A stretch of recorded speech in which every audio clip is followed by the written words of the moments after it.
शेतकरी बांधवांनो नमस्कार। गेल्या काही महिन्यांपासून पावसाचा तडाखा, पिकांचं नुकसान आणि बँकांचं ओझं ह्या सगळ्यांमध्ये अडकलेल्या शेतकऱ्यांसाठी आता एक मोठी दिलासादायक बातमी समोर आली आहे। राज्य सरकारकडून तब्बल 648 कोटी रुपयांचा आणखी निधी मंजूर करण्यात आलाय। आता 3 हेक्टरपर्यंत जमिनीचं नुकसान झालेल्या शेतकऱ्यांना मदतीचा थेट लाभ मिळणार आहे। म्हणजे ज्या शेतकऱ्यांना आतापर्यंत 2 हेक्टरपर्यंतच मदत मिळत होती त्यांना आता 3 हेक्टरपर्यंतच्या नुकसानावर शासनाचा दिलासा मिळणार आहे। ही वाढीव मदत फक्त 6 जिल्ह्यांतील शेतकऱ्यांसाठी लागू होणार आहे।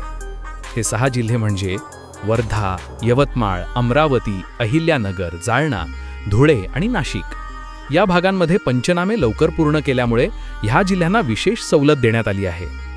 बस एवढंच नाही मंडळी, शासनाने सांगितलंय की या निधीचं वितरण लवकरच शेतकऱ्यांच्या खात्यात थेट जमा केलं जाणार आहे।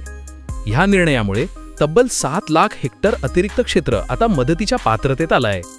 राज्याला केंद्र सरकारकडून देखील 1566 कोटी रुपयांची विशेष मदत जाहीर करण्यात आली आहे। तर दुसरीकडे नांदेड जिल्ह्यातील शेतकऱ्यांना 20 कोटी 80 लाख रुपयांची भरपाई, गडचिरोली जिल्ह्यातील शेतकऱ्यांना 267 लाख रुपयांचा निधी आणि परभणी जिल्ह्यातील शेतकऱ्यांच्या खात्यात आजच अनुदान जमा होणार आहे।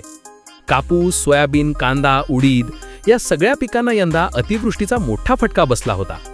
पण आता शासनाने एक जिल्ह्यांमध्ये मदतीचे आदेश देऊन शेतकऱ्यांचा आत्मविश्वास परत जागवायला सुरुवात केली आहे।